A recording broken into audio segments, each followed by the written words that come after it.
Christmas ശരിക്കും 25th കൂടി കഴിയുന്നില്ല. 27th ബോൺ നത്താലെ കൂടി കഴിഞ്ഞാലാണ് ക്രിസ്മസ് കംപ്ലീറ്റ് ആയി എന്ന് പറയാൻ പറ്റുള്ളൂ. ആൻഡ് ഈ ബോൺ നത്താലയുടെ പിന്നിൽ പ്രവർത്തിക്കുന്ന അതിൻ്റെ ശക്തിയായിട്ട് ഇത്രയും കാലം കൂടെ ഉണ്ടായിരുന്ന ഒരു ആളാണ് നമ്മളുടെ കൂടെ ഇപ്പോൾ ജോയിൻ ചെയ്യുന്നത്. തൃശ്ശൂർ അതിരൂപതയിലെ ആർച്ച് ബിഷപ്പിൻ്റെ അഡ്വൈസറി കൗൺസിൽ, അതായത് പാസ്റ്ററൽ കൗൺസിലിലെ സെക്രട്ടറി സ്ഥാനത്തേക്ക് എത്തിയ ആദ്യ വനിത, അഗ്രികൾച്ചറൽ യൂണിവേഴ്സിറ്റിയിലെ പ്രൊഫസർ കൂടിയായ ഡോക്ടർ മേരി റെജീനയാണ് നമ്മളുടെ കൂടെ എന്നുള്ളത്. സോ മാം, ഈ ഒരു ഉത്തരവാദിത്വത്തിലേക്ക്, അതായത് ഈ ബോൺ നത്താലയുടെ അമരത്വം അത് വഹിക്കാനുള്ള ഒരു ചുമതലയിലേക്ക് എങ്ങനെ വന്നത്? തൃശ്ശൂർ അതിരൂപതയുടെ ആർച്ച് ബിഷപ്പായ മാർ ആൻഡ്രൂസ് താഴത്ത് പിതാവിൻ്റെ ഐഡിയയാണ് സത്യം പറഞ്ഞാൽ ബോൺ നത്താലെ എന്നുള്ളത്. ബൈബിളിൽ തന്നെ പറഞ്ഞിരിക്കുന്നത് ക്രിസ്തുമസ് എന്നത് സകല മനുഷ്യർക്കും സന്തോഷത്തിൻ്റെ സദ്വാർത്ത എന്നുള്ളതാണ്, ക്രിസ്തുവിൻ്റെ ജനനം. അപ്പോൾ അത് എങ്ങനെയാണ് വീടുകളിൽ നിന്ന്, ഇടവകളിൽ ആഘോഷിക്കുന്ന ക്രിസ്തുമസിൽ നിന്ന് ഈ തൃശ്ശൂരുള്ള സകല ജനത്തിലേക്കും എത്തിക്കുക എന്നുള്ള പിതാവിൻ്റെ വലിയൊരു ചിന്തയാണ് സത്യം പറഞ്ഞാൽ ബോൺ നത്താലയായി മാറിയത്. ഇതിൽ ഞാൻ എത്തിയത് എങ്ങനെയാണെന്ന് ചോദിച്ചാൽ, പറഞ്ഞതുപോലെ തൃശ്ശൂർ അതിരൂപതയുടെ പാസ്റ്ററൽ കൗൺസിലിൻ്റെ അമരത്തെത്തിയപ്പോഴാണ് എല്ലാ കൊല്ലവും ഇതിനോട് സഹകരിച്ച് ഇതിൻ്റെ പ്ലാനിങ്ങിലാണെങ്കിലും എക്സിക്യൂഷനാണെങ്കിലും പ്രവർത്തിക്കുവാൻ സാധിച്ചിട്ടുള്ളത്.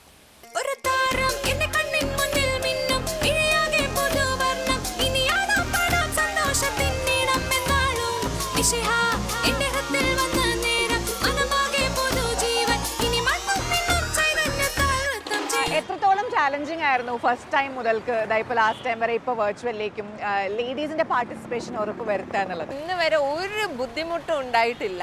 കാരണം സ്ത്രീകൾ അവർ ഹോൾ ഹാർട്ടഡ്ലി ഇപ്പോൾ ഈ റൗണ്ടിലൂടെയുള്ള ഫ്ലാഷ് മോബ് നമുക്കറിയാം, ഡാൻസ് ചെയ്യാൻ എല്ലാ പ്രായത്തിലും ഉള്ള പെൺകുട്ടികൾ മുതൽ മുത്തശ്ശിമാർ വരെ ചട്ടയും മുണ്ടും ഒക്കെ ഉടുത്ത് ചുമന്ന പാപ്പാവേശത്തിൽ ഫ്ലാഷ് മോബ് കളിക്കുന്ന സ്ഥലമാണിത്. അപ്പോൾ അതിന് വന്നില്ല, കാഴ്ചക്കാരായിട്ട് എനിക്ക് തോന്നുന്നു ഈ തൃശ്ശൂർ റൗണ്ടിൽ നടക്കുന്ന പരിപാടികളിൽ ഏറ്റവും അധികം സ്ത്രീകളുടെ കാഴ്ചക്കാരുള്ള, കുട്ടികൾ കാഴ്ചക്കാരായിട്ടുള്ള, ഫാമിലി ആയിട്ട് വന്ന് കാണുന്ന പരിപാടിയാണ് ബോൺ നത്താലെ എന്ന് പറയുന്നത്.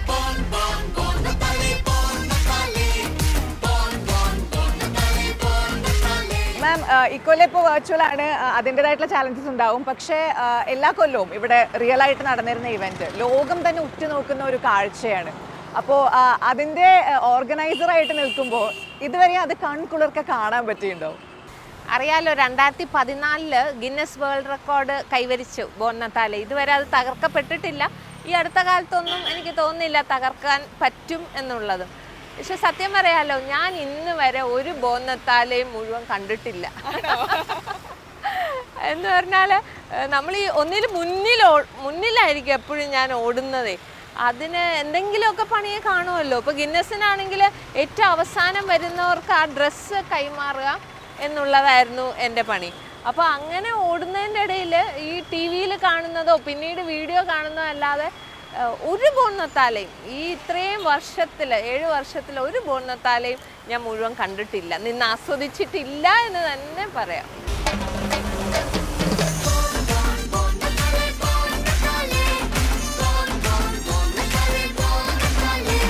ഇത്തവണത്തെ ബോൺ നത്താലെ വെർച്വൽ ആയിട്ടാണ് നടക്കുന്നത്. അപ്പോൾ നമ്മളിപ്പോൾ ഈ ഇരിക്കുന്നത് തൃശ്ശൂർ ആർച്ച് ബിഷപ്സ് ഹൗസിലെ സ്റ്റുഡിയോയിലാണ്.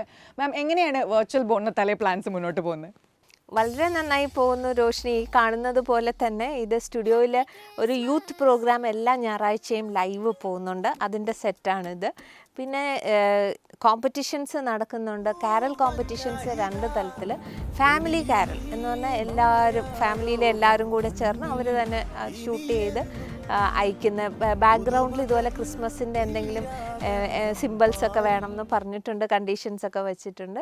ഇടവക തലത്തിലുള്ള കാരൽ മത്സരങ്ങളുണ്ട്, ഏഞ്ചലിക് വോയിസ് എന്ന് പറഞ്ഞിട്ട്. പിന്നെ ഇടവക തലത്തിലെ ഡാൻസ് ഇതൊരു മെറി മേക്കിങ്ങിൻ്റെയും കൂടെയാണല്ലോ, സന്തോഷത്തിൻ്റെ അവസരം ആയതുകൊണ്ട് സാധാരണ റൗണ്ടിൽ നടക്കുന്നതൊക്കെ വീടിനുള്ളിലും ഈ പ്രത്യേക സാഹചര്യത്തിൽ ഇടവകളിലും ഒക്കെ ചുരുക്കി നമ്മൾ അതിന് കോമ്പറ്റീഷൻ വയ്ക്കുമ്പോൾ ലൈവാക്കാൻ വേണ്ടിയിട്ടുള്ള എല്ലാ പ്രയത്നങ്ങളും. പിന്നെ കൊച്ചു കുട്ടികൾക്ക് വേണ്ടിയിട്ടുള്ള പരിപാടികൾ അവരുടേതായ രീതിയിൽ അവർ റെക്കോർഡ് ചെയ്ത് അയക്കുന്നതും മീഡിയ കത്തോലിക്കയിലൂടെ ഞങ്ങൾ പുറത്തുവിടുന്നുണ്ട്.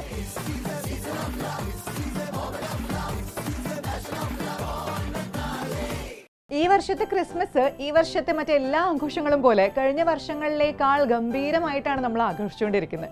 അതിൻ്റെ കാരണം നമ്മുടെ വീട്ടുകാരോടൊപ്പം ഇരുന്നുകൊണ്ട് തന്നെ ലോകത്തെമ്പാടും നടക്കുന്ന ആഘോഷങ്ങളിൽ നമ്മൾ പങ്കാളികളായിക്കൊണ്ടിരിക്കുകയാണ്. ഈ ഒരു യൂണിറ്റി അതിനൊട്ടും വ്യത്യാസം വരാതെ തന്നെ അടുത്ത വർഷം ഇതിലും ഗംഭീരമായിട്ട് ആഘോഷിക്കാൻ പറ്റട്ടെ എന്നൊരു ആഗ്രഹത്തോടു കൂടി മാതൃഭൂമി ഷീ മാറ്റേഴ്സിന്റെ എൻറ്റയർ ടീമിന്റെ ബിഹാഫിൽ wish you all a very merry Christmas.